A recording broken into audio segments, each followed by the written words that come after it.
Okay, a little something different. I've been trying to post a video all day, but I could not get it to work. The editing software, in fact, there were a number of different softwares that just weren't working today. And so I thought, man, this is going to go to the wire. I'm going to be sitting up at 10 o'clock shooting a video, and that's pretty much almost true. But we're going to do this together. Here's what I want to do. The next 40 days. These are the last 40 days of me being 40. And I thought, what would be more special than to do a 40-day prayer challenge?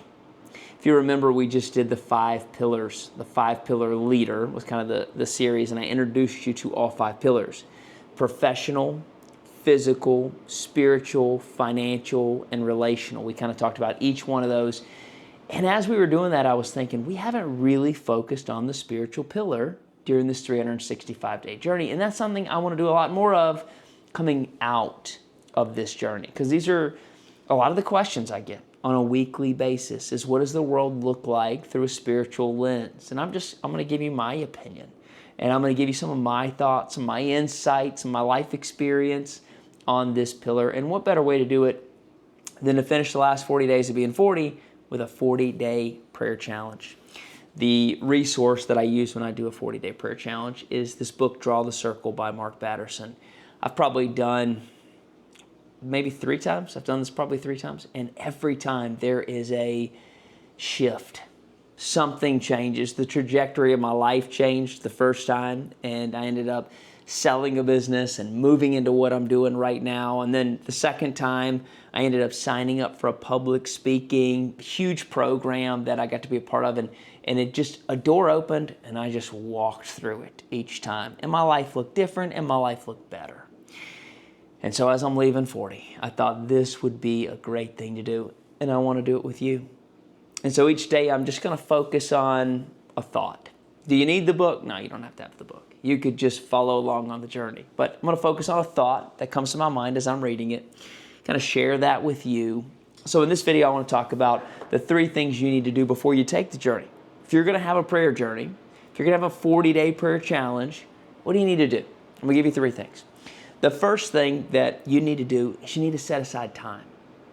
You got to have time that you've put to the side so that you can adjust your focus, so that you can step out of the world and step into the Word.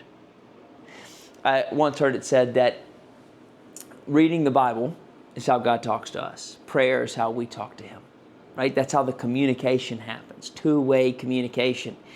And so you got to set aside time to do that, because things will get in the way. I was talking to a young person the other day, and they said, I wake up and I have every intention of talking to God, but by the time I get to the end of the day, I never got around to it.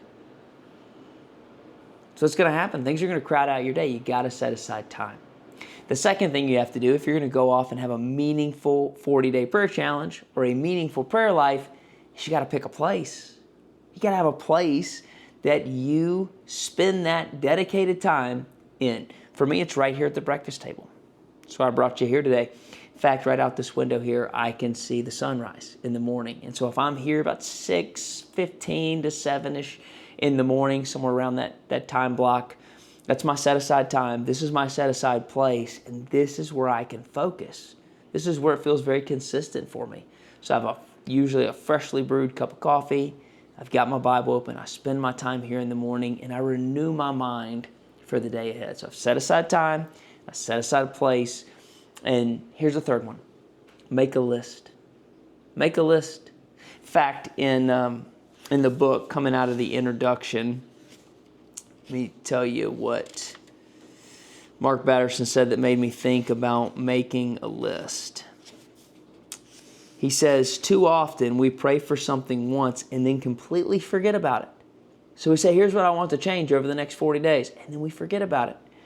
But he says, we fail to give God the glory because we forgot what we were actually asking for. This is why you need to journal for 40 days.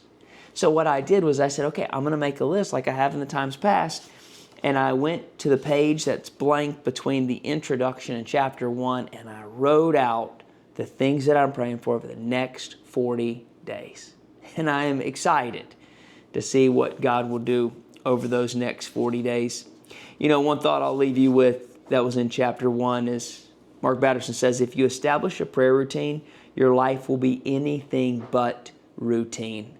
Some of the craziest things that have happened in my life, and there's been a lot of crazy things, have happened when really the only answer left to do was just to pray. And so as I'm moving in to a new decade in my life, I thought this next 40 days would be a great way to discuss that with you. So if you're going to go on your own journey, you've got to set aside time.